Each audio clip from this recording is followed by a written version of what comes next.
द्वापर में गरुड़ की गाथा। भगवान श्री कृष्ण को विष्णु का अवतार माना जाता है।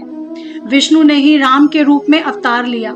श्री कृष्ण की 8 पत्नियां थी। इसमें से सत्यभामा को अपनी सुंदरता और महारानी होने का घमंड हो चला था, तो दूसरी ओर सुदर्शन चक्र खुद को सबसे शक्तिशाली समझता था और विष्णु वाहन गरुड़ को भी अपने सबसे तेज उड़ान भरने का घमंड था। एक दिन श्री कृष्ण अपनी द्वारिका में रानी सत्यभामा के साथ सिंहासन पर विराजमान थे और उनके निकट ही गरुड़ और सुदर्शन चक्र भी उनकी सेवा में विराजमान थे। बातों ही बातों में रानी सत्यभामा ने व्यंग्यपूर्ण लहजे में पूछा, हे प्रभु, आपने त्रेता युग में राम के रूप में अवतार लिया था। सीता आपकी पत्नी थी, क्या ये मुझसे भी ज्यादा सुंदर थी?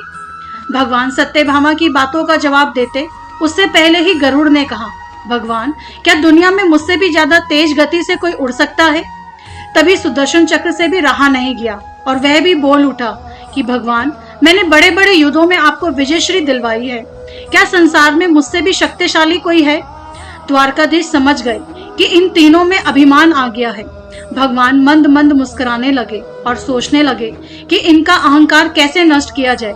तभी उनको एक युक्ति सूझी। भगवान मंद मस्त मुस्कुराते रहे थे।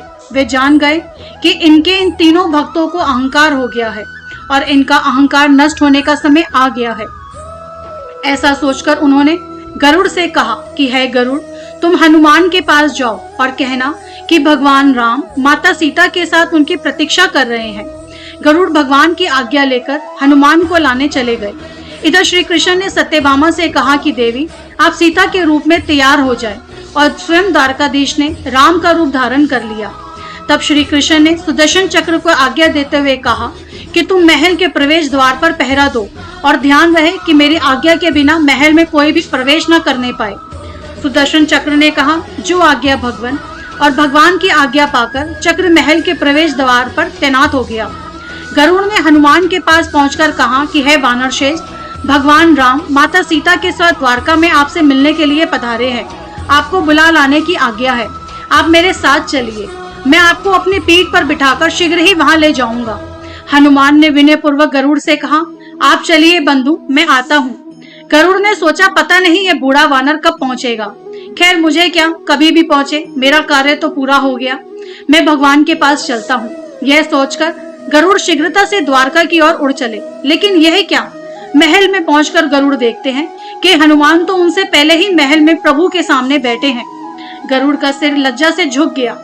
तभी श्री राम के रूप में श्री कृष्ण ने हनुमान से कहा कि पवन पुत्र, तुम बिना आज्ञा के महल में कैसे प्रवेश कर गए? क्या तुम्हें किसी ने प्रवेश द्वार पर रोका नहीं? हनुमान ने हाथ जोड़ते हुए सिर झुकाकर अपने मुंह से सुदर्शन चक्र को निकालकर प्रभु के सामने रख दिया। हनुमान ने कहा कि प्रभु, आपसे मिलने से मुझे क्या कोई रोक सकता है? इस चक्र ने रोकने का तनिक प्रयास किया था, इसलिए इसे मुंह में रख मैं आपसे मिलने आ गया। मुझे क्षमा करे। भगवान मंद मंद मुस्कुराने लगे। अंत में हनुमान ने हाथ जोड़ते हुए श्री राम से प्रश्न किया, हे प्रभु, मैं आपको तो पहचानता हूँ, आप ही श्री कृष्ण के रूप में मेरे राम हैं, लेकिन आज आपने माता सीता के स्थान पर किस दासी को इतना सम्मान दे दिया कि वे आपके साथ सिंहासन पर विराजमान है? अब रानी सत्यभामा का अहंकार भंग होने की बारी थी। उन्हें सुंदरता का अहंकार था जो पल भर में चूर हो गया था। रानी सत्यभामा, सुदर्शन चक्र व गरुड़ तीनों का गर्व चूर चूर हो गया था। वे भगवान की लीला समझ रहे थे। तीनों के आंखों में आंसू बहने लगे और ये भगवान के चरणों में झुक गए। भगवान ने अपने भक्तों के अहंकार को अपने भक्त हनुमान द्वारा ही दूर किया। अद्भुत लीला है प्रभु की, अद्भुत लीला।